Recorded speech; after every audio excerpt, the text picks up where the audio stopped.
మనం 3 పాఠాలు నేర్చుకున్నాం. ఈరోజు 4వ పాఠాన్ని నేర్చుకోబోతున్నాం. ఈరోజు ఒక ముఖ్యమైన వ్యక్తి గురించి, అందరికీ పరిచయం ఉన్న వ్యక్తి గురించి, ఎవరికి వాళ్ళే సొంతగా నాకు మాత్రమే సొంతం అనుకునే ఒక అమూల్యమైన వ్యక్తి గురించి మనం ఈరోజు చెప్పుకోబోతున్నాం. మరి మీకు అర్థమయ్యే ఉంటుంది అనుకుంటాను ఎవరి గురించి చెప్పబోతున్నామో. ఏ ఒక్క వ్యక్తిని పలకరించినా ఆ వ్యక్తి గురించి 2 మాటల్లో చెప్పండి అంటే 2 మాటల్లో చెప్పలేం, 200 మాటల్లో కూడా మేము వివరించలేం అని ప్రతి ఒక్కరూ చెప్తారు. చిన్నపిల్లని పలకరించినా, ముసలివాళ్ళని పలకరించినా ఆ వ్యక్తి గురించి తలంచుకున్నప్పుడు చాలా అమూల్యమైన వ్యక్తిగా అనుకుంటూ ఉంటాం. సృష్టిలో ఆ భగవంతుడు మనకి మాత్రమే ఇచ్చినటువంటి అమూల్యమైన బహుమతి అమ్మ. దెబ్బ తగలగానే అరిచేది అమ్మ అని, బాధ కలిగినప్పుడు మన పక్కన ఉంటే బాగుంటుంది అమ్మ అనే ప్రతి ఒక్కరూ తలుచుకుంటారు. అటువంటి అమూల్యమైన వ్యక్తి గురించి ఈరోజు మనం చెప్పుకోబోతున్నాం. అమ్మ జ్ఞాపకాలు. మనం ఎక్కడికైనా దూరంగా వెళ్ళినప్పుడు కానీ, లేదు అంటే మనకి బాధ సంభవించినప్పుడు కానీ, వ్యాధులు వచ్చినప్పుడు కానీ, లేదంటే మంచాన బారిన పడినప్పుడు కానీ, తీవ్రమైన జ్వరంతో బాధపడుతూ ఉన్నప్పుడు కానీ మన పక్కని అమ్ముంటే బాగున్నా అని అనుకుంటూ ఉంటాం. కొందరికి ఆ బహుమతి దొరుకుతుంది, కొందరికి ఆ బహుమతి వెన్నంటే ఉంటే అందుబాటులో ఉంటుంది. కానీ ఎందరో అనాథ పిల్లలు ఉన్నారు, ఎందరో తల్లి లేకుండా బాధపడుతూ ఉన్న వాళ్ళు ఉన్నారు. మరి అలాంటి లేదు అంటే హాస్టల్స్లో విద్యార్థులు చదువు నిమిత్తం వెళుతూ ఉంటారు. అలాంటి సందర్భంలో జ్వరం కానీ, తీవ్రమైన వ్యాధి కానీ సంభవించినప్పుడు ఆ విద్యార్థులు ఎలా తల్లడిల్లిపోతారు, తల్లి లేని బిడ్డల ఆవేదన ఏ విధంగా ఉంటుంది. మరి అటువంటి తల్లి మనకున్నప్పుడు మనం ఎలాంటి భాగ్యాన్ని అనుభవిస్తున్నామో తలంచుకుంటూ ఆ యొక్క జ్ఞాపకాలను గుర్తు చేసుకుంటూ ఈ పాఠాన్ని ప్రతి ఒక్కరూ కూడా మనకి మనమే అన్వయించుకుంటూ ఈ పాఠాన్ని మనం వింటూ ఉన్నప్పుడు రచయిత తన యొక్క అనుభవాల గురించి చెప్తూ ఉన్నాడు. కానీ అమ్మ ఎవరికైనా అమ్మాయి. అమ్మకు కులం, మతం, పేద ధనిక తేడాలనేవి లేవు కదా. మన అమ్మనే ఆ యొక్క సందర్భంలో అన్వయించుకుంటూ ఈ పాఠాన్ని వింటూ మీ అమ్మ లేదంటే మా అమ్మ మన కోసం చేసిన త్యాగాలను, లేదంటే మన కోసం చేసిన సేవలను గుర్తు చేసుకుంటూ ఈ పాఠాన్ని వింటారని ఆశిస్తున్నాను. గుర్తు అంటే జ్ఞాపకం కదా. మనకి ఆరోగ్యం బాగలేనప్పుడు, అమ్మ మనకు అందుబాటులో లేనప్పుడు, అమ్మ మనకి అందుబాటులో ఉన్నప్పుడు మన కొరకు చేసిన సేవలను, మన కొరకు చేసిన త్యాగాలను జ్ఞాపకం చేసుకుంటూ ఉంటాం, గుర్తు చేసుకుంటూ ఉంటాం. గుర్తునే జ్ఞాపకం అంటాం. ఆ యొక్క జ్ఞాపకాలన్నీ నెమరవేసుకుంటూ రచయిత ఈ పాఠంలో చెప్పిన విషయాలను ఇప్పుడు మనం చెప్పుకుందాం. అమ్మ జ్ఞాపకాలు. ఈ పాఠం యొక్క రచయిత గురించి తెలుసుకునే ముందు ఈ యొక్క ముఖ్యంగా 32వ పేజీ బొమ్మను చూడండి, ఆలోచించి మాట్లాడండి. ఇక్కడ మనం చూసినప్పుడు మనకు ఒక బొమ్మను ఇచ్చాడు, కింద కొన్ని ప్రశ్నలు ఇవ్వడం జరిగింది. మీ అందరూ కూడా మీ యొక్క తెలుగు వాచకంలో 32వ పేజీని తీయండి. ఈ యొక్క బొమ్మను తీక్షణంగా పరిశీలించండి. పరిశీలించారా? మీకేం కనిపిస్తుంది? మీకేం అర్థమైంది? మీకేం అనిపిస్తుంది? మీరు బాగా ఆలోచించండి. ఇప్పుడు నేను అడిగే ప్రశ్నలకు జవాబులు చెప్పడానికి ప్రయత్నించండి. అడగనా? మొదటి ప్రశ్న, పై బొమ్మలో ఎవరెవరున్నారు? పై బొమ్మలో ఎవరెవరున్నారు? అర్థమయ్యే ఉంటుంది. పై బొమ్మలో అమ్మ, పాప, బాబు, ఇంకా మీకు పిల్లి కనిపిస్తుంది. ఆకాశంలో చంద్రుడు కూడా కనిపిస్తూ ఉన్నాడు. చందమామ. పిల్లలకు అర్థమయ్యే భాష చందమామ కదా. మీకు కూడా కనిపించే ఉంటుంది కదా. రెండవ ప్రశ్న, అమ్మ ఏం చేస్తున్నది? గమనించారా? అమ్మ అక్కడ ఏం చేస్తుంది? అమ్మ అక్కడ బాబుని ఒళ్ళో కూర్చోబెట్టుకుంటూ అన్నం తినిపిస్తుంది. ఎలా? చందమామను చూపిస్తూ. ఇదందరికీ మనకు తెలుసు. మన చిన్నప్పుడు కూడా, నా చిన్నప్పుడు మా అమ్మ, మీ చిన్నప్పుడు మీ అమ్మ, ప్రతి ఒక్కరికి కూడా చిన్నప్పుడు అమ్మ అన్నం తినను అని మారం చేసే పిల్లలకు చందమామను చూపిస్తూ చందమామ పాటలు పాడుతూ గోరుముద్దలు తినిపిస్తూ ఉంటుంది. ఇవి మన జీవితంలో జీవితాంతం కూడా మర్చిపోని జ్ఞాపకాలు కదా. మీరు కూడా మర్చిపోరు, నేను కూడా మర్చిపోను, ఎవ్వరం మర్చిపోలేం. ఎందుకంటే తినిపించేది అమ్మ. మూడవ ప్రశ్న, పిల్లల కోసం అమ్మ ఏ ఏ సేవలు చేస్తుంది? మీకోసం, మా కోసం, పిల్లల కోసం, అందరి కోసం తల్లి అనేటటువంటి పాత్ర, ఆ పాత్ర స్వభావం, అమ్మ ఎలాంటి సేవలు చేస్తుంది ఆలోచించారా? అందరి కోసం అందరు అమ్మలు చేసేటటువంటి సేవలు. పిల్లలకు ఉదయాన్నే లేచి పిల్లలకు అన్నీ సిద్ధపరుస్తుంది. అందరికంటే ముందు లేస్తుంది, అందరికంటే లేటుగా పడుకుంటూ ఉంటుంది. ఇంటి అందరికీ కావలసినటువంటి వంట సిద్ధపరుస్తుంది. పిల్లలందరినీ, విద్యార్థుల్ని తయారు చేసి పాఠశాలకు పంపిస్తుంది. మరి మనకి అనారోగ్యంగా ఉన్నప్పుడు తనే పక్క నుండి మనకి సేవలన్నీ చేస్తుంది కదా. ఇవన్నీ మనకి తెలుసు. నాలుగవ ప్రశ్న, మీరు మీ అమ్మ కోసం ఎప్పుడెప్పుడు ఎటువంటి సేవలు చేశారు? మరి అమ్మ మనకి ఎలాంటి సేవలు చేసిందో మనకి తెలుసు. మరి మనకి కూడా అమ్మకి సేవలు చేసేటటువంటి అవకాశం కొన్ని సందర్భాలు తటస్థిస్తూ ఉంటాయి. మరి అటువంటప్పుడు మీరు ఎలాంటి సేవలు చేస్తారు? సేవలు చేయడానికి ఇష్టపడుతున్నారా? చేస్తున్నారా? ఎలాంటి సందర్భాల్లో చేస్తారు? ఆలోచించండి ఒక్కసారి పిల్లలు. అమ్మ మనకు అనారోగ్యంగా ఉన్నప్పుడు ఎలాంటి సేవలు చేస్తుందో, మరి అమ్మకు అనారోగ్యంగా ఉన్నప్పుడు మనం కూడా చెయ్యాలి కదా. ఎలాంటి సందర్భాల్లో? అమ్మకు అనారోగ్యంగా ఉన్నప్పుడు, జ్వరం వచ్చినప్పుడు, లేదంటే లేవలేని స్థితిలో ఉన్నప్పుడు తనకి కావలసిన అవసరాలన్నీ దగ్గరుండి చూసుకోవడం, తనకు కావలసిన వస్తువులన్నీ దగ్గరుండి అందించడం, ఇలాంటి సేవలు మనం చేస్తూ ఉంటాం. మీరు మీ అమ్మ కోసం ఏమైనా చేసినప్పుడు ఎలా అనిపించింది? మరి మనం అమ్మకి చేస్తూ ఉంటాం కదా, అలాంటప్పుడు అలాంటి సేవ చేసే అవకాశం మనకు దొరికినప్పుడు మీకు ఎలా అనిపిస్తుంది? ఎంతో ఆనందంగా, ఎంతో తృప్తిగా, సంతోషంగా అనిపిస్తూ ఉంటుంది కదా. చేశారా ఎప్పుడైనా? నిజంగా చేస్తేనే మనకు అలాంటి తృప్తి కనిపిస్తుంది. అమ్మ మన కోసం ఎన్నో సేవలు చేస్తుంది కాబట్టి మనం కూడా అవకాశం వచ్చినప్పుడు తప్పకుండా, అమ్మకు అనారోగ్యంగా ఉన్నా, బలహీనంగా ఉన్నా, తప్పకుండా ఆ యొక్క సదవకాశాన్ని ప్రతి ఒక్కరూ వినియోగించుకొని సంతోషంగా, తృప్తిగా మనం తన కోసం సేవలు చేయాలి. ఇప్పుడు పాఠం యొక్క ఉద్దేశం, పాఠం యొక్క ఉద్దేశాన్ని కూడా మనం చూద్దాం. ఈ పాఠం యొక్క ఉద్దేశం అంటే ప్రతి పాఠాన్ని కూడా రచయిత లేదు అంటే కవి మనకు ఆ పాఠాన్ని అందించేటప్పుడు ఏ ఉద్దేశంతో మనకు ఆ పాఠాన్ని అందించాడో మనం గమనించాలి. ఎందుకంటే ఏ వయసుకు సంబంధించిన పిల్లలకు ఆ వయసుకు సంబంధించిన ఆలోచనలకు తగినట్లుగా ప్రభుత్వం వారు మనకి పాఠాలను అందించడం జరుగుతుంది. అంటే ఆ వయసులో తీర్చిదిద్దాల్సిన లక్షణాలు ఏంటి? మరి ఈ శతక సుధా పాఠం ద్వారా ఏ ఏ లక్షణాలు మీరు అభివృద్ధి పరుచుకున్నారో మీకు తెలుసు. మరి అమ్మ జ్ఞాపకాల పాఠం ద్వారా కవి ఏ ఉద్దేశాలను లేదంటే ఏ సామర్థ్యాలను విద్యార్థుల్లో పెంపొందించాలనుకుంటున్నాడో దాన్నే ఉద్దేశ్యం అంటాం. అంటే కవి యొక్క హృదయం, కవి ఏ మనసుతో ఈ పాఠాన్ని ఈ వయసు పిల్లలకు అందించాడో దాన్నే పాఠం యొక్క ఉద్దేశ్యం అంటాం. మరి చూద్దామా పాఠం యొక్క ఉద్దేశం. అమ్మ అంటే ప్రేమ, అమ్మ అంటే ఆప్యాయత, అమ్మ అంటే అనురాగం. అమ్మ నిరంతరం తన కుటుంబం కోసం సేవలు చేస్తుంది. దేవుడు అంతటా ఉన్నాడని చాటడానికి అమ్మను సృష్టించాడు కదా. అనురాగమూర్తి అయిన అమ్మ జ్ఞాపకాలు నెమరవేసుకుంటూ అమ్మ సేవలను, అమ్మ ప్రాధాన్యాన్ని, విలువను తెలపడమే ఈ పాఠం యొక్క ఉద్దేశం. అమ్మ గురించి వివరించిన ఈ వివరణ అంతా కూడా నిజమే కదా. దేవుడు అన్ని చోట్ల ఉండడు, అమ్మనే మనకి ప్రత్యక్ష దైవంగా పెట్టాడు. అంటే ప్రత్యక్షంగా ఉన్న అమ్మను దేవుళ్లాగా చూస్తూ మనం ఎప్పుడైతే తనను సంతోషపరుస్తామో, అమ్మ చేసిన సేవలను ఎప్పుడైతే మనం గుర్తిస్తామో అప్పుడు దేవుడు కూడా సంతోషిస్తాడు. అమ్మ తనకు చేసిన సేవలను గుర్తు చేసుకుంటూ ఆ జ్ఞాపకాలను నెమరవేసుకుంటూ ఈ యొక్క రచయిత, ఈ కవి మనకి ఈ పాఠాన్ని అందించడం జరిగింది. ఇది పాఠ్యభాగ ఉద్దేశ్యం. ఇప్పుడు పాఠ్యభాగ వివరాలు చూద్దాం.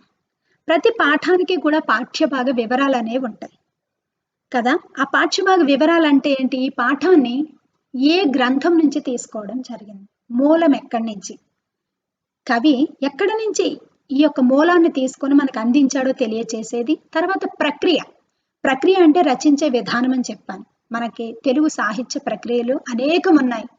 మరి ఏ ఇతర భాషల్లోనూ లేనన్ని ప్రక్రియలు మన తెలుగు భాషలో ఉన్నాయని చెప్పుకోవడానికి చాలా సంతోషంగా ఉంటుంది. తెలుగు సాహిత్య ప్రక్రియలు మనం చూసినప్పుడు చాలా ప్రక్రియలు ఉన్నాయి. మీకు తెలుసు, ఇతిహాస ప్రక్రియ ఉంది, గేయ ప్రక్రియ, ఇలా మీరు ఎన్నో నేర్చుకుంటూ ఉన్నారు. సాహిత్యంలో అనేక ప్రక్రియలు ఉన్నాయి. ద్విపద, ఇలాంటి ప్రక్రియలు. ఈరోజు ఇది ఏ ప్రక్రియకు చెందిందో మనం చూద్దాం. ఈ పాఠం వచన కవిత ప్రక్రియకు చెందినది. వచన కవిత ప్రక్రియ, మీరు చాలా ప్రక్రియల గురించి తెలుసుకున్నారు. వచన కవిత ప్రక్రియ అంటే కవిత ఏంటి, వచన ఏంటి? కవితలు అంటే వర్ణిస్తూ రాస్తూ ఉంటారు. మరి వచన కవిత ప్రక్రియ అంటే ఏంటి? చూడడానికి కవిత లక్షణాలు ఉన్నప్పటికీ వచనాలు లాగా ఉంటూ ఉంటుంది. అందరికీ సులభంగా అర్థమవుతుంది. వచనంలాగా చూడడానికి ఉన్నప్పటికీ వర్ణిస్తూ రాస్తూ ఉంటారు. దాన్నే వచన ప్రక్రియ అంటారు. మన అమ్మ జ్ఞాపకాలు పాఠం వచన ప్రక్రియకు చెందినది. తెలుగులోనికి వచ్చిన కవిత ఆంగ్ల సాహిత్య ప్రభావంతో వచ్చింది. ఆంగ్లము అంటే ఇంగ్లీష్. ఈ యొక్క వచన కవిత ప్రక్రియను ఫ్రీ వర్స్ అంటారు ఇంగ్లీష్లో. అంటే ఈ ప్రక్రియను ఇంగ్లీష్లో నుంచి మనం తీసుకోవడం జరిగింది. దీన్నే ఇంగ్లీష్లో ఫ్రీ వర్స్ అంటారు. పద్య గేయాల్లో ఉండే ఛందస్సు, మాత్రాగణాల నియమం లేకుండా స్వేచ్ఛగా భావయుక్తంగా వాక్యాలతో ఉంటుంది. దీనినే వచన కవితగా పిలుస్తారు. మరి ఛందస్సు, మాత్ర, లఘువులు, మాత్రా గణాలు ఏంటి? మీకు 8వ తరగతి నుంచి వస్తుంది, అప్పుడు మీకు తెలుస్తుంది. ఛందస్సు అంటే ఛందోబద్ధమైనది, పద్యాలు రాయడానికి ఉపయోగించేటటువంటి ప్రక్రియ లఘువులు, గురువులతో ఉంటుంది. దాన్ని ఛందస్సు అంటారు. అది మీకు ఇప్పుడు అవసరం లేదు. కానీ వచన కవిత ప్రక్రియకు ఛందస్సు అవసరం లేదు. ఎవరికైనా సులభంగా అర్థమవుతుంది, ఎవరైనా సొంతగా రాయొచ్చు. ఫ్రీ వర్స్ అంటారు. అందుకే ఈ పాఠం కృష్ణమూర్తి యాదవ్ రచించిన శబ్నం కవితా సంపుటిలోనిది. ప్రస్తుత పాఠ్యం అనేది మనకి ఎక్కడి నుంచి తీసుకున్నారు? కవి గారు శబ్నం ఇతను రచించినటువంటి కవితా సంపుటి. సంపుటి అంటే అనేక కవితలు కలిసి ఒక దగ్గర చేర్చి కూర్చబడినది సంపుటి అంటాం. అందులోంచి శబ్నం అనే కవిత సంపుటిలోంచి కొంత భాగాన్ని తీసుకొని టి కృష్ణమూర్తి యాదవ్ గారు మనకి ఈ అమూల్యమైన అమ్మ జ్ఞాపకాలు పాఠాన్ని అందించడం జరిగింది. మరి ఇంత మంచి అమ్మ జ్ఞాపకాలను మనకి తిరిగి గుర్తు చేస్తూ అమూల్యమైనటువంటి అనురాగ దేవత ఆమె చేసిన సేవలను గుర్తు చేసుకునే అవకాశాన్ని కల్పిస్తూ అమ్మ మీద ఉన్న ప్రేమను మరింతగా పెంచేటటువంటి ఈ అమూల్యమైన పాఠాన్ని మనకు అందించినటువంటి కృష్ణమూర్తి యాదవ్ గారి గురించి మరి మనం తెలుసుకోవాల్సిన అవసరం ఉంది కదా. కవి పరిచయం చూద్దాం. కవి పరిచయం మనం చూసినప్పుడు కృష్ణమూర్తి యాదవ్ గారి కవి పరిచయం. ఈయన కాలం 1914లో జన్మించారు. 1985లో మరణించడం, స్వర్గీయులు అవ్వడం జరిగింది. అంటే 1914లో జన్మించారు అంటే ఏ కాలం అయి ఉంటుంది? ఒక్కసారి ఊహించండి విద్యార్థులు. అప్పుడు మన తెలంగాణ ప్రాంతాన్ని ఎవరు పరిపాలిస్తున్నారు? అప్పుడు సమాజ స్థితిగతులు ఏ విధంగా ఉన్నాయి? ప్రజలకు సమాజంలో స్వాతంత్రపు హక్కులు ఉన్నాయా? మనకి స్వాతంత్రం ఎప్పుడు వచ్చింది? 1947లో వచ్చింది. ఈయన ఎప్పుడు జన్మించారు? 1914లో జన్మించడం జరిగింది. అంటే అమ్మ జ్ఞాపకాలు చిన్నప్పుడు గోరుముద్దలు పెట్టిన దగ్గర నుంచి వాళ్ళు చదువుకుంటూ ఆడుకుంటూ ఉన్నప్పుడు అమ్మ ఏ ఏ పనులు చేసేదో వివరిస్తూ మనకి రచించారు. అంటే మరి ఏ కాలం నాటిది అయి ఉంటుంది? అంటే మనకి ఇంకా స్వాతంత్రం రాలేదు అని విద్యార్థులు గుర్తు చేసుకోవాలి. మరి స్వాతంత్రం రాలేదు అంటే అప్పుడు ఎవరి హస్తాల్లో బంధీకృతమయ్యింది తెలంగాణ ప్రాంతం? నవాబులు పరిపాలిస్తూ ఉన్నారు. నిజాం నవాబు ఏలుబడి చేస్తూ ఉన్న కాలం అది. పెత్తందారులు, జమీందారులు, దొరలు పరిపాలిస్తున్న రాజ్యం అది. ఆ యొక్క నిజాం సంస్థానంలో సామాన్య ప్రజల స్థితిగతులు ఎంత అధ్వాన్నంగా ఉన్నాయో, అప్పుడు సామాన్యుల జీవితాలు ఎలాంటి పనులు, ఎలాంటి బానిస బ్రతుకులు బ్రతుకుతూ ఉన్నారు, అలాంటి స్థితిగతులను, సమాజ స్థితిగతులు కూడా వివరిస్తూ మనకి ఈ పాఠం రచించడం జరిగింది. అంటే ఈ పాఠంలో ఉన్న స్థితిగతులను మనం తెలుసుకుంటూ ఉన్నప్పుడు అప్పుడు పరిపాలన విధానం ఎలా ఉండేదో మీరు ఒక్కసారి ఊహించగలగాలి.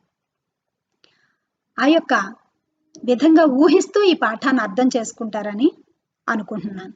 ఇప్పుడు విద్యార్థులకు కొన్ని సూచనలు ఇచ్చారు. పాఠంలోని బొమ్మలను చూడమన్నారు. పాఠం ముందున్న ప్రవేశిక చదవమన్నారు. పాఠంలోని విషయాన్ని ఊహించమన్నారు. పాఠాన్ని చదవమన్నారు. అర్థం కాని పదాల కింద గీతలు గీయమన్నారు. ఖచ్చితంగా మీరు పెన్సిల్ చేత్తో పట్టుకొని అర్థం కాని పదాలు కొన్ని ఉంటాయి, గీతలు గీయాలి. వాటిని మీకు తెలుగు వాచకం వెనకాల చక్కగా పదపట్టిక, విజ్ఞానం అని చెప్పి మనకి అనేక పదాలకు అర్థాలు ఇవ్వడం జరిగింది. పర్యాయ పదాలు, నానార్థాలు అన్నీ పొందుపరచడం జరిగింది. మీరు గీత గీసుకోవాలి. తర్వాత వెనకున్న పదజాల విజ్ఞానంలోంచి తెలుసుకొని ఎక్కువ జ్ఞానాన్ని సంపాదించుకోవాలి. పాఠ్య పుస్తకం చివర ఉన్న పదాలు, అర్థాలు పట్టిక చూసి తెలియని పదాలకు అర్థాలను తెలుసుకోండి. ఇక్కడ ప్రవేశిక చూడండి. అమ్మ అంటే ఆత్మీయత, అనురాగాల కలబోత. అమ్మ మంకు చేసే పిల్లవాడికి చందమామను చూపిస్తూ గోరుమెద్దలు తినిపిస్తుంది. మంకు చేయడం అంటే అలగడం. నాకు అదే కావాలి, అది ఇస్తేనే అన్నం తింటాను, అది చూపిస్తేనే నేను అన్నం తింటాను అని పిల్లలు మంకు చేసి మారాం చేస్తూ ఉన్నప్పుడు అమ్మకి ఎంత కష్టమైన చంకలో ఎత్తుకొని ఒక చేత్తో గిన్నె పట్టుకొని అవి ఇవి చూపిస్తూ తినిపిస్తూ ఉంటుంది. మీ చిన్నప్పుడు మనకు గుర్తు లేకపోయినప్పటికీ మన చుట్టూ మనం చూస్తూ ఉంటాం. ప్రతి ఇంట్లో నిత్యం జరిగేవే అవి. అమ్మ గొప్పతనం మాటలకు అందనిది. కుటుంబం కోసం అమ్మ పడే తపన, ఆరాటం అనితర సాధ్యం. అమ్మ జ్ఞాపకాలను హృదయానికి హత్తుకునే విధంగా కవి ఎలా వర్ణించాడో చూద్దామా, తెలుసుకుందామా? కవి యొక్క వర్ణన ఎంత అందంగా ఉందో. కవి చెప్తూ ఉన్నప్పుడు అది మన అమ్మ గురించి అన్నట్టుగా మీరందరూ మీకు మీరే ఆపాదించుకుంటూ ఈ పాఠాన్ని వినడానికి ప్రయత్నించండి. ఇప్పుడు సెక్షన్ 1. ఇది వచన కవిత అని చెప్పాం కదా. అమ్మ ముగ్గులేస్తే ప్రాంగణం అద్దకపు చీరలా కనిపించేది. ఛాయ నలుపు, కోలముఖం అమ్మ నవ్వుతున్నప్పుడు పండ్లు పాల బలపాల్లా కనిపించేవి. మాకు పడిశం పట్టి జ్వరం వచ్చినప్పుడు అమ్మ ఇంటినే హాస్పిటల్గా మార్చేది. తానే నర్సై మంచాల చుట్టూ తిరుగుతూ ఆయుర్వేదపు మందు బిళ్ళలేస్తూ ఉండేది. పొద్దున్నే అయ్య దొరల బర్లపాలు పిండేవాడు. కాలుష్య నిర్మూలన కార్యకర్తల అమ్మ కొట్టంలో పెండ్లకండ్లు తీసేది. దూడల నోళ్లు కొట్టి పితికిన పాలు ఆస్థానపు తెల్ల కుందేళ్లు తాగేవి. అమ్మ ముక్కుకు ముక్కుపోగు ఆకాశానికి అత్తుకున్న నెలవంకలా ఉండేది. అమ్మ ముగ్గులేస్తే ఎలా ఉండేదంట? ప్రాంగణం అంటే ఏంటి? ప్రాంగణం అంటే ఇక్కడ రాశాను చూడండి, వాకిలి. ప్రాంగణం అంటే వాకిలి. ప్రాంగణం, వాకిలి. అద్దకపు చీరలా కనిపించేదంట. మనం గ్రామాల్లో ఎక్కువగా గమనించినప్పుడు ఉదయాన్నే లేచి వాకిలి తుడుస్తారు. ఫస్ట్ వాకిలి మొత్తం ఊడ్చేసి తుడిచేసి నీళ్లు కళ్ళాపు చల్లి ముగ్గులు వేస్తూ ఉంటారు. ప్రాంగణం అంటే వాకిలి. అద్దకపు చీరలా కనిపించేది. అద్దకం అంటే ఏంటి? చీరల మీద రంగురంగులు అద్దుతూ ఉంటారు చూడండి, అద్దకం. ఆ పని చాలా అందంగా కనిపిస్తుంది. అంటే చీర మీద ఆ రంగురంగులు ఎంత అందంగా కనిపిస్తాయో వాకిలిలో ఉన్నటువంటి ముగ్గులు అంత అందంగా కనిపిస్తాయి అమ్మ వేస్తే. ఈ యొక్క రచయిత గారు చెప్తూ ఉన్న కవి గారు మనకి చెప్తూ ఉన్నారు. పండ్లు పాలబలపాల్లా కనిపించేవి. అమ్మ ఛాయ నలుపు, కోలముఖం. వాళ్ళ మదర్ ఎలా ఉంటారంట? ఛాయ నలుపు అంటే మరీ బ్లాక్ కాకుండా కొంచెం ఛాయగా ఉండే నలుపుని ఛాయ నలుపు అంటారు.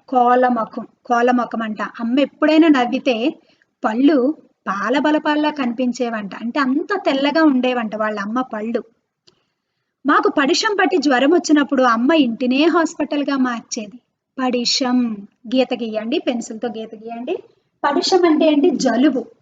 అంటే ఒక్కొక్క దీన్నే ప్రాంతీయ భాష అని చెప్తూ ఉంటారు. ఒక్కొక్క ఆంధ్ర, తెలంగాణ మాట్లాడే తెలుగే అయినప్పటికీ, తెలుగు భాష అయినప్పటికీ మాట్లాడే యాస, పదాలు అనేవి తేడాలు ఉంటాయి. వాటినే పదబంధాలు, జాతీయాలని మనం చెప్పుకుంటూ ఉంటాం. ఇక్కడ పడిశం, జలుబునే పడిశం అంటారు. ఇక్కడ ఈ ప్రాంతంలో పడిశం అంటారు. అంటే ఎప్పుడైనా జలుబు చేస్తే అంట, జ్వరం వస్తే అమ్మ ఇంటిని హాస్పిటల్గా మార్చేస్తుందంట. హాస్పిటల్ అంటే ఏంటి? ఆసుపత్రి.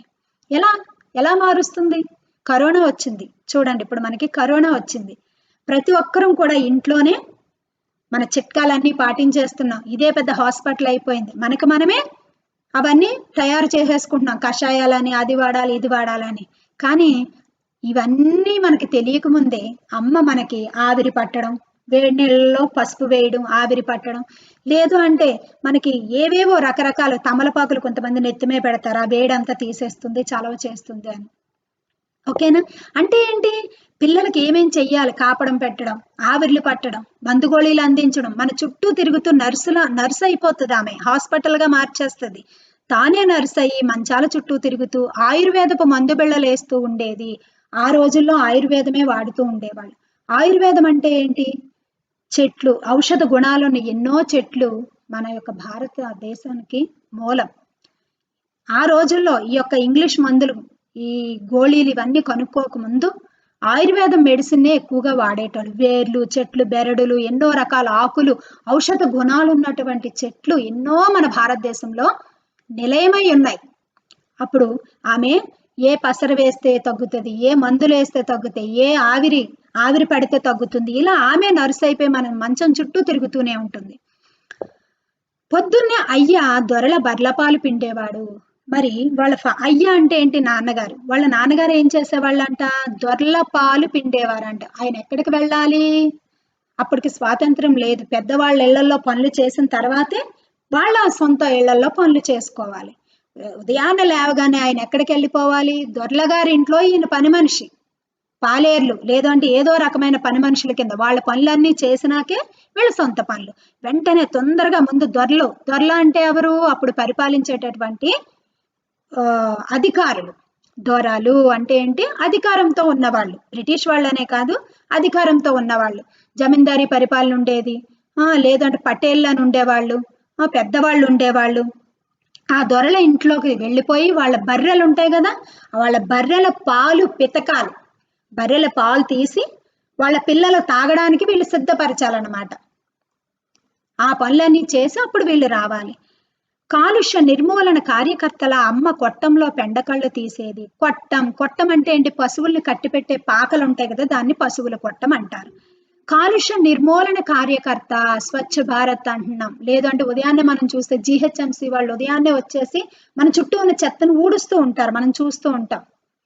చెత్త వాళ్ళు తీసుకొని వెళ్ళిపోతూ ఉంటారు. మరి అదే చెత్త మన ఇంట్లో ఒక వారం రోజులో 10 రోజులో ఉంచుకుంటే ఏమవుతుంది? ఊహించొచ్చు మీరు ఏమవుతుందో. పురుగులు పట్టేసి మనకి చుట్టూ దోమలు, ఈగలు అన్ని వాలి లేని రోగాలన్నీ మనకు వస్తాయి. చెత్త వాళ్ళని ఎప్పుడు మనం చిన్నతనంగా చూడొద్దు. చెత్త తీసుకొని వచ్చే వాళ్ళని మనం ఎప్పుడు చిన్నతనంగా చూడొద్దు. ఎందుకంటే వాళ్ళు చేసే పనులు మనం చెయ్యలేం. అసామాన్యులు వాళ్ళు. సామాన్యులు కాదు, అసామాన్యులు. సామాన్యమైన పనులు అందరం చేస్తాం. అసామాన్యులు అన్నమాట వాళ్ళు. వాళ్ళు చేసే పనులు మనం చెయ్యలేం కాబట్టి అసామాన్యులు అంటారు. వాళ్ళు చేసే పనులు మనం చెయ్యలేం కాబట్టి అసామాన్యులు. అంటే ఆ చెత్తనంతా తీసేసి నిర్మూలన చేయకపోతే ఆ చుట్టూ ఉన్న చెత్తతో మనం ఉండలేం. కాబట్టి కాలుష్య నిర్మూలన కార్యకర్త, ఆ జిహెచ్ఎంసి వాళ్ళు చేసేటటువంటి పనులు, లేదు అంటే స్వచ్ఛ భారత్ అని మన చుట్టూ ఉన్న పరిసరాలను పరిశుభ్రపరచుకోవాలని చెప్తూ ఉంటాం. అలా ఆమె ఉదయాన్నే కొట్టంలో పెంట కళ్ళు అంటే ఏంటి? పేడ అంటారు కదా, పేడనే పెండ అని కూడా అంటారు. ఒక్కొక్క ఏరియాలో ఒక్కొక్కలా మాట్లాడుతూ ఉంటారు. బర్రెలు వేసినటువంటి ఆ పేడలు అవన్నీ తీసేసి ఒక దగ్గర గొయ్యి తీసి అందులో వేసేవాళ్ళు పెంట కొట్టు అంటూ ఉంటారు. దాన్నే సేంద్రియ ఎరువుగా కూడా పంట పొలాలకి వాడుతూ ఉంటారు. చాలా మందికి తెలుసుండొచ్చు, తెలియలేని వాళ్ళకి చెప్తూ ఉన్నాను. ఆ కాలంలో గ్రామాల్లో ఎక్కువగా సేంద్రియ ఎరువుగా ఈ చెత్త ఇదంతా కొంత గోతులా తీసుకుంటారు ఒక ప్లేస్ లో. ఈ ఉదయాన్నే ఈ పెండకళ్ళు, ఈ చెత్త తీసుకుని వెళ్ళి అందులో వేసి డంప్ చేస్తూ ఉంటారు. కొన్ని రోజులకు అది కుళ్ళి సేంద్రియ ఎరువుగా తయారవుతూ ఉంటుంది. దూడల నోళ్ళు, ఇక్కడ చూడండి నెక్స్ట్. దూడల నోళ్లు కొట్టి పితికిన పాలు ఆస్థానపు తెల్ల కుందేళ్లు తాగేవి. దూడల నోళ్లు కొట్టి పితికిన పాలు. చూడండి, ఆ పెయ్యలు చిన్న చిన్న లేగ దూడలు ఉంటాయి కదా, చూడండి. యాగులు అంటే ఆవు దూడలు. ఆ ఆవులకి పుట్టిన పిల్లలు, చిన్న పిల్లలు తాగడానికి కొన్ని వదిలేయాలి లాస్ట్ లో. మొత్తం పిండేయకూడదు. ఆ చిన్న పిల్లలు తాగడానికి కూడా ఉండాలి. కానీ వాటికి కూడా ఉంచొద్దు, మొత్తం పిండి మా పిల్లలకే ఇచ్చేయండి అని ఆ దొరలు చెప్పడం, అది వీళ్ళకి ఎంతో బాధగా అనిపించేది. దూడల నోళ్లు కొట్టి పితికిన పాలు ఆస్థానపు తెల్ల కుందేళ్లు తాగేవి. ఆస్థానము అంటే ఏంటి? కోట, రాజులు ఉండేటటువంటి ఆస్థానం. ఆ సంస్థానం. వాళ్ళ పిల్లలు వాళ్ళని తెల్ల కుందేళ్లతో పోల్చారు. తెల్ల కుందేళ్లు ఎంతో క్యూట్ గా ఉంటాయి కదా, వాటిని ఎంతో ప్రేమగా చూసుకుంటూ ఉంటాం కదా, అలా వాళ్ళ పిల్లలు దొరల పిల్లల్ని తెల్ల కుందేళ్లతో పోల్చాయి. వాటికి అందించడానికి శ్రేష్టమైన పాలు పాలు తాగడం, ఈ శ్రేష్టమైన పాలు ఆ పిల్లలకు అందించడానికి సొంత ఆవు యొక్క సొంత దూడకి కూడా లేకుండా మొత్తం పితికి వాళ్ళ పిల్లలకే ఇవ్వాలి. ఎంత కఠినాత్మలో చూడండి. నోరు లేని మోగ జీవులైనప్పటికీ వాటికి మనసు ఉంటుంది. తల్లి పిల్లకి పాలు ఇచ్చుకోవాలని ఉంటది, కానీ ఆ లేగ దూడలకు కూడా ఉండకుండా నోళ్లు కొట్టడం అంటే ఏంటి, పేదవాళ్ళ నోట్లో మన్ను కొడుతున్నారు అని అంటూ ఉంటారు, మనం ఎక్కువ వింటూ ఉంటాం. అంటే ఏంటి, మోసం. కన్న పిల్ల లేగ దూడ తాగడానికి కూడా పాలు ఉంచుకుంటా మొత్తం పితికి వాళ్ళ సొంత పిల్లలకే ఇవ్వాలి అని వాళ్ళ ఆజ్ఞ అన్నమాట. ఆ తెల్ల కుందేళ్లు తాగేవి. అంటే ఏంటి, తెల్ల కుందేళ్ళు అంటే దొరల పిల్లల్ని తెల్ల కుందేళ్లతో పోల్చారు. అమ్మ ముక్కుకు ముక్కు పోగు ఆకాశానికి అత్తుకున్న నెలవంకలా ఉండేది. ముక్కు పోగు అంటే ముక్కులు పెట్టుకుంటారు కదా, పోగు అంటే ఆ తీగ. అది ఎలా ఉండేదంటే ఆ నెలవంక అంటే చందమామ అర్ధచంద్రాకారంలో ఉంటుంది ఇలా కదా నెలవంక. ఆ నెలవంకలా ఉండేదంట అమ్మ ముక్కుకున్న ముక్కు పోగు నెలవంకలా ఉండేది. ఇలా ఇలా అర్ధచంద్రాకారంలో ఉండేది. ఇక్కడ చూడండి విద్యార్థులు, ఆలోచించండి, చెప్పండి. ఇక్కడ కొన్ని ప్రశ్నలు అడగడం జరిగింది. ఇంతవరకు జరిగిన వాటి మీద ప్రశ్నలు. అమ్మ ముగ్గులేస్తే వాకిలి అద్దకపు చీరలా ఉంటుంది. అద్దకపు చీరలా ఉంటుంది ఉండడంలో కవి ఆంతర్యం ఏంటి? అద్దకపు చీరలా ఉంటుంది అంటే ఆంతర్యం ఏమై ఉంటుంది కవిది? ఆంతర్యం అంటే ఆయన ఉద్దేశం ఏమై ఉంటుంది? అమ్మ పెట్టిన ముగ్గు రంగులతో నేలను అద్దుకొని చూడడానికి శోభాయమానంగా అంటే ఎంతో అందంగా ఉంటుంది. అలాగే వాకిట్లో ఉన్న ముగ్గులు అంత అందంగా ఉన్నాయని అర్థం. అమ్మను నర్సు అని కవి ఎందుకన్నాడు? నర్సు అని ఎందుకన్నాడు అంటే మన చుట్టే ఉండి మనకు కావాల్సిన అన్ని అందిస్తుంది కాబట్టి అమ్మని నర్సుతో పోల్చాడు. ఇంటిని హాస్పిటల్ గా మార్చడం అంటే మీకేమర్థమైంది అంటే హాస్పిటల్కి వెళ్తే మనకు సూదులు వేయడం, మందులు వేయడం, టెస్టులు చేయడం ఇలా చేస్తూ ఉంటారు. కానీ అమ్మ అస్తమానం మన దగ్గరకు వచ్చి జ్వరం తగ్గిందా లేదో నుదురు మీద చేతి పెట్టి చూస్తూ ఉంటుంది. లేదంటే ఒక మంచి కాటన్ బట్ట తీసుకొని నీళ్ళలో ముంచి ఈ నుదుటి మీద వేసి ఆవిరి ఆ వేడి తగ్గిపోయేంత వరకు అది డ్రై అయిన తర్వాత మళ్ళీ తీసి మళ్ళీ అలా సేవలు చేస్తూ ఉంటుంది.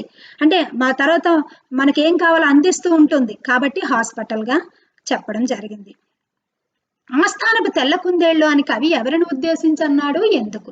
ఆస్థానపు తెల్ల కుందేళ్లు అంటే దొరల యొక్క పిల్లల్ని కవి ఉద్దేశించడం జరిగింది తెల్ల కుందేళ్లు అని. మరి ఎందుకు ఎందుకు అయి ఉంటది ఆస్థానపు తెల్ల కుందేళ్ళని? లేగ దూడలు తాగకుండా గేదెల దగ్గర పాలు పితుకుతారు కాబట్టి కవి వారిని తెల్ల కుందేళ్లు అని పోల్చడం జరిగింది. ఇక్కడ సెక్షన్ 2లో చూడండి, మీ టెక్స్ట్ బుక్ లో పేజ్ నంబర్ 35. జమీందారు ఇండ్ల ముందు కుందెనలో వడ్లు పోసి రోకలతో దంపుతున్నప్పుడు మధ్యల దరువులు వినిపించేది. అమ్మ ఒడిలో సోలెడు నూకలేసుకొని ఇంటికి వచ్చేది. గోవుల పక్కన ల్యాగల్లా ఇంటి ముందు ఆడుకునేవాళ్ళం. అమ్మ ముక్కుపుల్ల వరహావతారం ముట్టె మీద ఎత్తిన భూగోళంలా కనిపించేది. చెవుల గెంటీలు గడియారంలోని పెండ్యూలంలా ఊగేవి. అమ్మ అంబలి తాగి కొడవలు పట్టుకొని కోతలకు పోయేది. కాల్వ గట్ల పొంటి కాళ్ళు కడుక్కొని శ్రమను మరచి ఊళ్ళోకి వచ్చే అమ్మకు కేరింతలు కొడుతూ ఎదురేగేవాళ్ళం. గుమ్ముల్లో వడ్లున్నట్లే మా కోసం అమ్మ ఒడిలో పల్లికాయలు పెసరకాయలు దొరికేవి. అమ్మకు కాళ్ళ కడియాలేసుకోవడం, కంచు మట్టెలు తొడుక్కోవడం అంటే చాలా ఇష్టం. అమ్మ ఎప్పుడూ పట్టుచీరలు కట్టుకోనూ లేదు, పరుపుల్లో నిద్రపోనూ లేదు. నులక మంచం మీద నిద్ర, చేనేత చీరలతోనే కాలం గడిపేది. సెలవుల మీద ఊళ్ళోకి వచ్చినప్పుడు తేనెటీగల్లా అమ్మ జ్ఞాపకాలు నా చుట్టూ ముసురుతాయి. అమ్మ ఏమేమి చేసేదో ఇక్కడ చెప్తూ ఉన్నాడు చూడండి. జమీందారు ఇంట్ల ముందు కుందెనలో వడ్లు పోసి, కుందెన అంటే ఏంటి, రోలు ఇలా దంచుతూ ఉంటారు కదా, పాతకాలంలో దంచేవారు వడ్లు కానీ ఏవైనా, ఇప్పటికి కూడా గ్రామాల్లో ఉన్నాయి. ఇలా దంచేదాన్ని కుందెన అంటారు. వడ్లు అంటే ధాన్యం, దంచుతూ ఉంటే రోకలతో దంపుతున్నాడు, మధ్యలో దొరవలు వినిపించేవి. మధ్యలో అంటే ఇలా తబలాలు కానీ ఇలా డోలక్కలు కానీ కొడుతూ ఉంటారు కదా, మధ్యలో దొరవ అంటారు. అంటే ఇలా ఇలా కొట్టడం అంటే ఆమె ఇలా ఇలా దంచుతూ ఉంటే మనకి అలా మధ్యలో దొరువులా వినిపించేదంట. వీళ్ళకి చిన్నపిల్లలు కదా, అలా వినిపించేది. రోజు ఏ రోజు ఆ రోజు దంచుకునేవారు. రాత్రులు కొన్ని వడ్లు ఉంటే ఆ వడ్లు దంచుకొని చెరిగి ఉదయానికి బియ్యం తయారు చేసుకునేవాళ్ళు ఆ రోజుల్లో. ఇప్పటిలాగా మిల్లులు పట్టించడం, బియ్యం రెడీగా ఉండడం ఉండేవి కాదు. దంచుకునేవారు వడ్లు. అమ్మ ఒడిలో సోలెడు నూకలేసుకొని ఇంటికి వచ్చేది. గోవుల పక్కన ల్యాగల్లా ఇంటి ముందు ఆడుకునేవాళ్ళం. అంటే ఆ జమీందారు ఇళ్లల్లో దంచడానికి వెళ్ళి వాళ్ళకి అన్ని దంచి ఆ రోజు పనంతా చేసినందుకు వాళ్ళ కూలిగా కొన్ని వడ్లు లేదంటే కొన్ని బియ్యం నూకలు అంటే ఏంటి? సోలెడు నూకలు అంటే ఏంటి? బియ్యం మనం మర పట్టించినప్పుడు బియ్యం ముక్కలుగా నలిగిపోయి ఇరిగిపోతాయి. వాటిని నూకలు అంటారు. బియ్యం వచ్చినాక జల్లెడతో జల్లిస్తారు. బియ్యం జల్లెడతో జల్లించిన తర్వాత ఆ నూకలు ముక్కలుగా విరిగిపోయి కింద పడతాయి. వాటిని ఉప్మాలుగా కానీ లేదంటే విసురుకొని పిండిలాగా కానీ రవ్వలాగా వాడుతూ ఉంటారు. వాటిని నూకలు అంటారు. బియ్యంతో కలిపి నూకలను కలిపి వండినప్పుడు ముద్ద అయిపోద్ది. ఈ దంచిన తర్వాత జమీందారు ఇళ్లల్లో దంచిన బియ్యానికి వడ్లకి వీళ్ళు కూలిగా కొన్ని నూకలు ఇస్తే ఆ కొంగులో వేసుకొని, చీర కొంగు ఉంటుంది కదా, ఆ కొంగులో వేసుకొని వస్తుంది అనమాట. వచ్చినప్పుడు వీళ్ళు గోవుల పక్కన యాగల్లా ఇంటి ముందు ఆడుకునేవాళ్ళని. అమ్మ వచ్చేసరికి సాయంత్రం వచ్చేసరికి ఇంటి ముందు ఆడుకుంటూ ఉండేవారు. లేగలు అంటే చెప్పాను, ఆవు దూడలు. గోవులు అంటే ఆ ఆవుల దగ్గర లేగ దూడలు ఎలా ఉంటాయో అమ్మ పక్కకి అలా చేరిపోయేవాళ్ళం. అమ్మ ఏమేం తెచ్చిందో అని చేరిపోయేవాళ్ళం. అమ్మ ముక్కుపుల్ల వరహావతారం. ఇందాకేమో నెలవంకగా పోల్చాడు. ఇప్పుడు అమ్మ ముక్కుపుల్లను ఎలా పోలుస్తున్నాడు? వరహావతారం. వరాహం అంటే పంది. దశావతారాల్లో వరహావతారం కూడా ఒకటి ఉంది. అంటే ఏంటి? భూమి ఒకప్పుడు మునిగిపోయినప్పుడంట ఆ వరహావతారం ఎత్తి ఆ ముట్టి మీద, పందికి మూతి ఉంటది కదా, ముట్టి మీద ఈ భూగోళాన్ని ఎలా పెట్టాడంట. అలా అమ్మ ముట్టి మీద ఆ వరహావతారం అంటే ఆ ముట్టి మీద ఉన్న భూగోళంలా కనిపించేదంట. అంటే ఈ ముక్కుపుల్ల అంత పెద్దగా ఉండేది అని అర్థం. ఇలా ముక్కుపుల్ల ఇంత పెద్దగా ఉండేది. పంది ముట్టి మీద భూగోళం పెడితే ఎలా కనిపించేదో వరహావతారంలో, అలా అమ్మ ముక్కుపుల్ల అలా కనిపించేది. వర్ణన చూసుకోండి, అమ్మని ఎలా వర్ణిస్తున్నారో చూసుకోండి. మన అమ్మ గురించి ఏదైనా వర్ణిస్తూ రాయండి అన్నప్పుడు మీరు రాయాలి. చెవుల గెంటీలు. గెంటీలు అంటే ఏంటి? చెవులకు పెట్టుకుంటారు కదా, చెవి పోగులు కానీ ఇలా పెద్దగా ఉంటాయి, వాటిని గెంటీలు అంటారు. ఇలా వేలాడుతూ ఉంటాయి రింగ్స్ లాగా, దాన్ని గెంటీలు అంటారు. అవి ఎలా ఉండేయంట? గడియారంలోని పెండ్యూలంలా ఊగేవి. పెండ్యూలం అంటే ఏంటి? గడియారం అంటే వాల్ క్లాక్ లో పెండ్యూలాలు ముళ్ళులు ఉంటాయి కదా, కదులుతూ ఉంటాయి. నిమిషాల ముళ్ళు, గంటల ముళ్ళు, సెకండ్ల ముళ్ళులు ఉంటాయి. అవి కదులుతూ ఉంటాయి కదా, కదిలినప్పుడు ఊగుతూ ఉంటాయి ఇలా. అలా గెంటేలు అలా ఊగుతూ ఉండేవి. శ్రమను అమ్మ అంబలి తాగి కొడవలి పట్టుకొని కోతలకు పోయేది. అమ్మ ఉదయాన్నే పొలం పనులకి ఎలా వెళ్ళేది?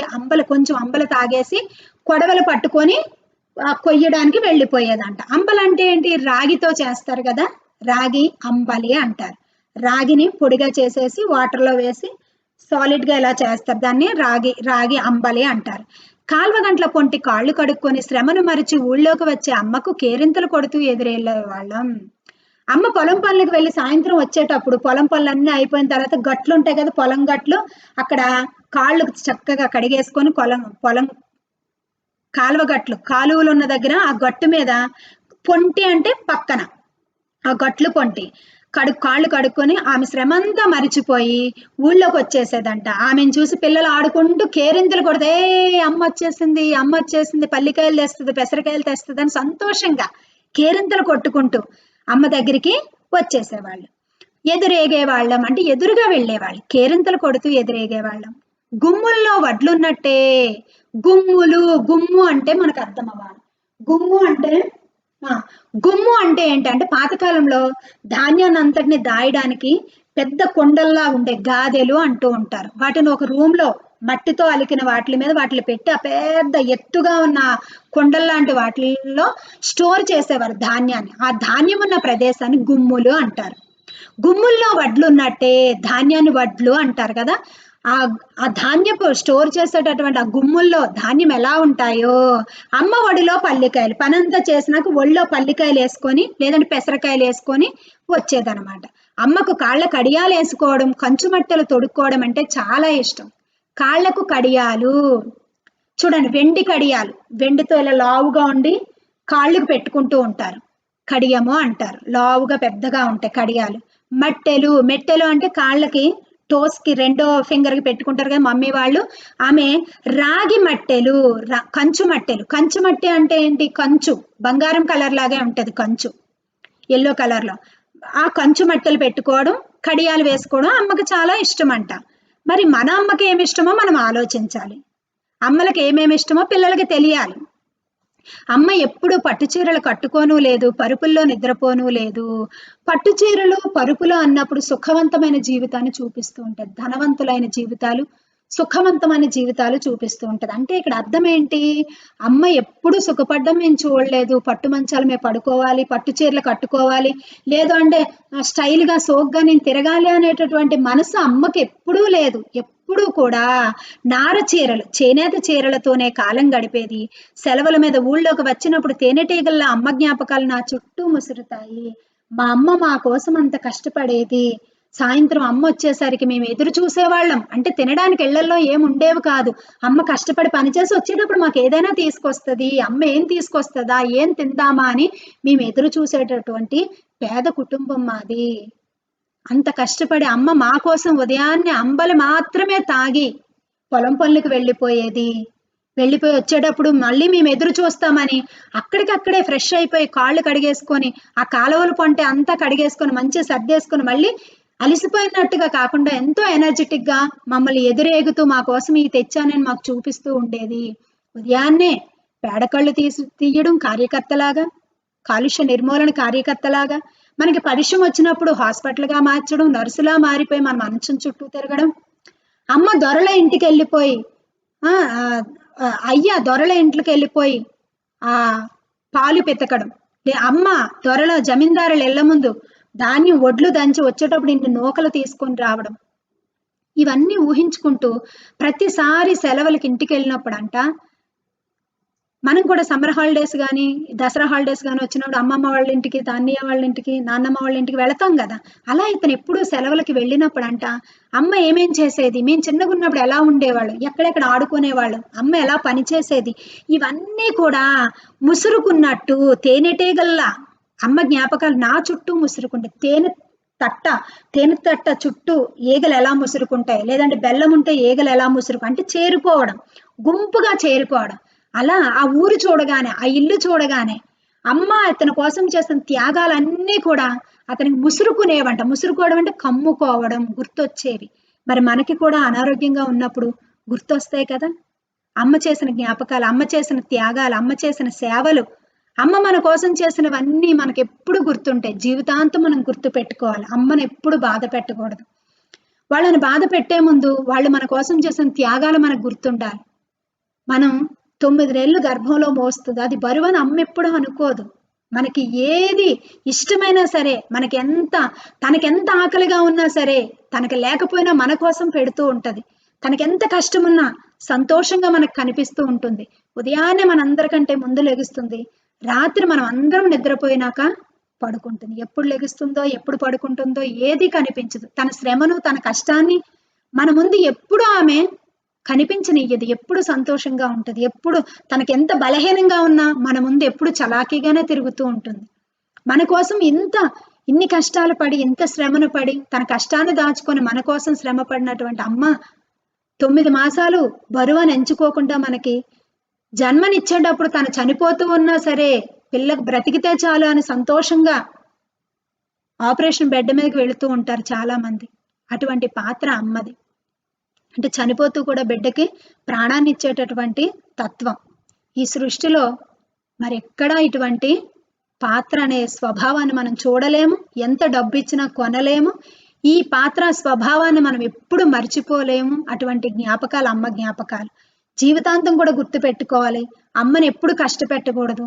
అమ్మ చేసిన సేవలను మనం గుర్తుపెట్టుకొని, ఆమెకి అవసరమైనప్పుడు మనం కూడా సేవలు చేయాలి. చిన్నపిల్లలైనా మీ వయసుకి చేయాల్సిన సేవలు మీరు చెయ్యొచ్చు.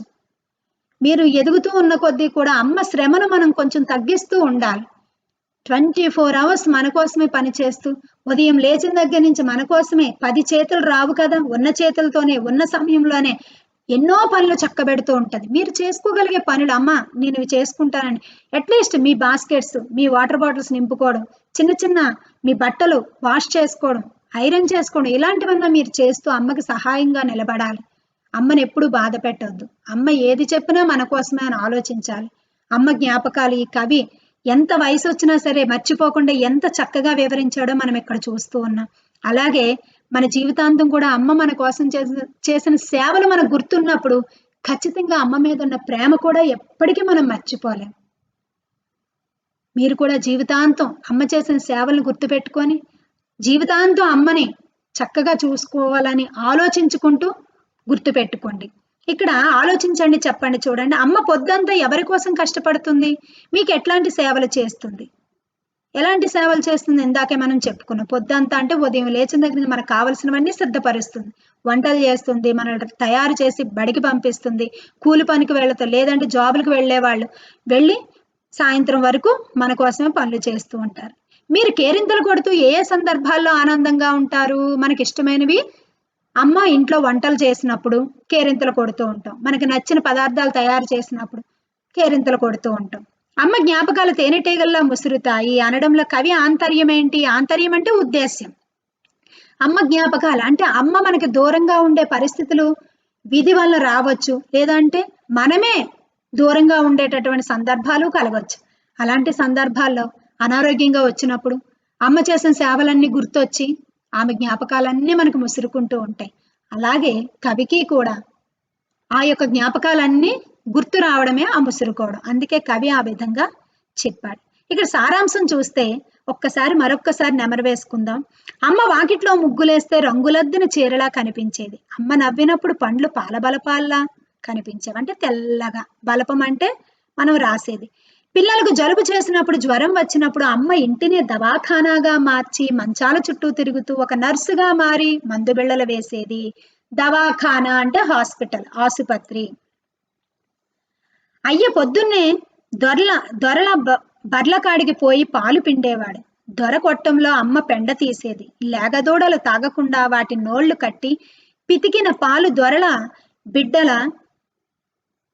బిడ్డలు తాగేవాళ్ళు. అమ్మ పెట్టుకున్న ముక్కుపోగు ఆకాశానికి హత్తుకున్న నెలవంకలా అర్ధచంద్రాకారంగా ఉండేది. భూస్వాముల ఇండ్ల ముందు కుందెనలో పోసి వడ్లను దంచుతున్నప్పుడు, భూస్వాములు అంటే జమీందారులు, ల్యాండ్ లార్డ్స్, ఆ చప్పుడు మద్దెల మోతగా వినిపించేది. అమ్మ రోజంతా పనిచేసి సోలేడు నూకలను చీర కొంగున మూటగట్టుకుని ఇంటికి వచ్చేది. అమ్మ వచ్చేసరికి పిల్లలు ఇంటి ముందు ఆడుకునేవాళ్ళు. అమ్మ పెట్టుకున్న ముక్కు పుల్ల వరహావతారంలో ముట్టి మీద ఎత్తున భూగోళంలా కనిపించేది. వరహావతారం అదొక అవతారం. 10 అవతారాల్లో విష్ణువు వరహావతారం ఎత్తారని చెప్తారు కదా. ఆ వరహావతారంలో పంది అవతారం ఎత్తే ఆ మూతి మీద భూగోళాన్నంతా పైకి తీసుకొని వచ్చారని అంటారు. అది అలా కనిపించదు. అంటే కవి అమ్మను అవతారమూర్తిగా భావించాడు. అక్కడ చూడండి, ఒక అవతార మూర్తిగా కవిని వర్ణించాడు అమ్మని. అమ్మ పెట్టుకున్న గెంటీలు గడియారంలో లోలకంలాగా ఊగేవని చెప్పడం కవి నిశిత పరిశీలనకు దర్పణం అంటే అద్దం లాంటిది. నిశిత పరిశీలన అంటే అమ్మని ఎంత చక్కగా పరిశీలిస్తున్నాడో ఆలోచించాడు. పళ్ళును పరిశీలించాడు, చెవుల నుంచి వేలాడే గెంటెలు, ఆ చెవులకు పెట్టుకున్న గెంటెలు గడియారంలో ముళ్ళుల్లో ఊగేవంట. అంటే అమ్మ మీద ఎంత ప్రేమ, ఎంత చక్కగా పరిశీలించేవాడో చూడండి. అమ్మ అంబలు తాగి కొడవలు పట్టుకొని కోతలకు పోయి మళ్ళీ వచ్చేటప్పుడు కాల్వగంట్ల పొంటి కాళ్ళు కడుక్కొని పొద్దంతా చేసిన కష్టాన్ని మరిచిపోయి ఊళ్ళోకి వచ్చేది. అమ్మ వస్తుంటే పిల్లలు ఎగురుతూ దుంకుతూ అరుపులతో ఎదురేగేవాళ్ళు. అమ్మ ఒడిలోని పల్లికాయలు పెసరకాయలు తీసుకొని పిల్లలు సంతోషంగా తినేవాళ్ళు. కవి అమ్మ ఒడిని గుమ్మితో పోల్చాడు.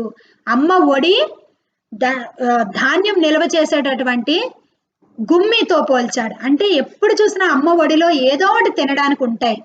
ధాన్యంగా పల్లికాయలు కానీ పెసరకాయలు కానీ ఉంటాయి. ధాన్యం నిల్వ చేసే స్టోర్ రూమ్ లో ధాన్యం ఎప్పుడు రెడీగా ఎలా ఉంటాయో అమ్మ యొక్క కొంగులో ఎప్పుడు తినడానికి ఉంటాయి. అందుకు అమ్మ ఒడితో పోల్చాడు, గుమ్మిని ఒడితో పోల్చాడు. చూడండి, అమ్మ ఒడి నుంచి ఎన్ని తీసుకున్నా ఇంకా ఎన్నో మిగిలే ఉంటాయి అని కవి భావన. అమ్మకు కాళ్లకు కడియాలు వేసుకోవడం, బట్టలు తొడుక్కోవడం చాలా ఇష్టం. అమ్మ ఎప్పుడు పట్టు చీరలు కట్టలేదు, పరుపుల్లో నిద్రపోలేదు, నేత చీరలే కట్టేది, నొలక మంచం మీద నిద్రపోయేది. సెలవులకు ఊళ్ళోకి వచ్చినప్పుడు తేనె తుట్టె చుట్టూ ముసిరే తేనెటీగల్లా అమ్మ జ్ఞాపకాలు ముసురుతున్నాయి. ఇట్లా అనడంలో కవి ఉద్దేశం తేనెటీగలు మధుర రసం కోసం పూల చుట్టూ తిరిగినట్లు అమ్మ జ్ఞాపకాల మాధుర్యం మనసు చుట్టూ ముసురుతుంది. ఈ కవిత అమ్మని ఎప్పటికీ మర్చిపోలేమని తెలియచేస్తుంది. ఈ కవిత మనం వచన కవితను చూడగానే కవికి తన హృదయంలో అమ్మ మీద ఎంత ప్రేమ ఉందో, ఎంత మమకారం ఉందో, అమ్మని ఒక అనురాగ దేవతగా ఎలా కొలువై ఉంచుకున్నాడో మనకి తెలుస్తుంది. మరి మనం విన్నాం కదా ఇంతవరకు, కవి అంటే కవిగానే కాదు, మనం కూడా కవి కన్నా ఇంకా, కవి ఏ విధంగా అయితే అమ్మను అనురాగమూర్తిగా చెప్పాడో మనం కూడా అదే విధంగా అమ్మను ఎప్పటికీ గుర్తుపెట్టుకోవాలి, అమ్మ చేసిన సేవలను గుర్తుపెట్టుకోవాలి. ఇప్పుడు మీకు ఇందులోంచి మరి మీ అమ్మకు ఏవేవి ఇష్టం? ఆమెకు కడియాలు వేసుకోవడం, మట్టెలు పెట్టుకోవడం ఇష్టం కదా, మరి మీ అమ్మకి ఎలాంటి ధరించుకోవడం ఇష్టం, లేదంటే మీ అమ్మకు మీరు ఎలా ఉంటే ఇష్టం, మీ అమ్మకి ఇష్టమైనవి ఏంటేంటో మీరు రాయండి అని అడుగుతారు. సొంతగా రాయాలి. ఈ విధంగా సొంతగా రాయడానికి ప్రయత్నించండి. మరి స్వీయ రచన ప్రశ్నలు జవాబులు, సృజనాత్మకత,